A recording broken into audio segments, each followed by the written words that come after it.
he knew that this is what I wanted. For like 2 years, I did like go-sees and worked for no money. I was always borrowing money off my mum. She was beginning to get fed up with it and started telling me to get a job, proper job and stuff like that when I started to work, so. It's just as well I kind of stuck at it and didn't take her advice.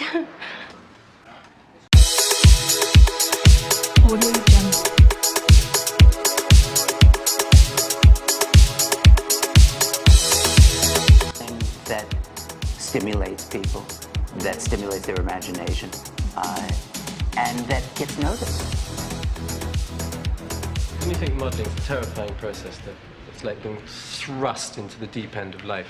Suddenly your whole universe is happening from every angle, and you've got to cope. It's one of survival. It's a serious test of survival, isn't it? Yeah, well, travelling on your own and stuff when you're like 16, No, it's hard. and moving and living in a different country without all your friends and your family and stuff around, that's kind of difficult, isn't it? Yeah. Courage. Courage. How do you deal with Takes courage. How do you deal with your fame and loss of privacy? Is it a huge deal, or do you get along fine with it? I kind of, the press bothers me. Press. Yeah, the tabloids, like the gossip, and people believe it, and half of it's never true, and you know, that kind of stuff. You know, when you work, they're there, so. No, sorry. And they write anything about you anyway, even if you don't do anything. I ran Excuse me, you can't. You can't be. Oh my goodness.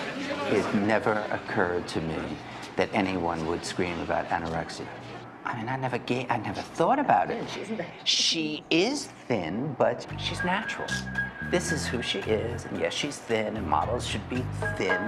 Their clothes just look better on people who are thin, and certainly photograph better.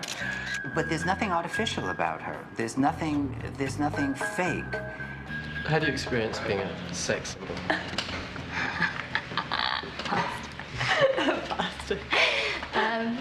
I don't think about it. But you You're don't. a sex symbol. Hardly. Kind of. Hardly. I don't think about it. Am I a sex symbol? Probably say you might weren't. be. No, it could be. I Could be suppose. like, Maybe. Maybe like. Maybe like. Yeah, all right. I don't know. I've watched Kate, and I've watched this thing happen with Kate Moss. It became especially obvious to me how quickly a star is born.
I was discovered in JFK Airport. My dad worked for Pan Am, and we were on standby for like 3 days. We'd slept in the airport. Eventually, we got on the plane. It was the same plane as my agent. Her brother came up and asked me if I'd ever thought about modelling, and I was 14, so obviously I hadn't thought about anything.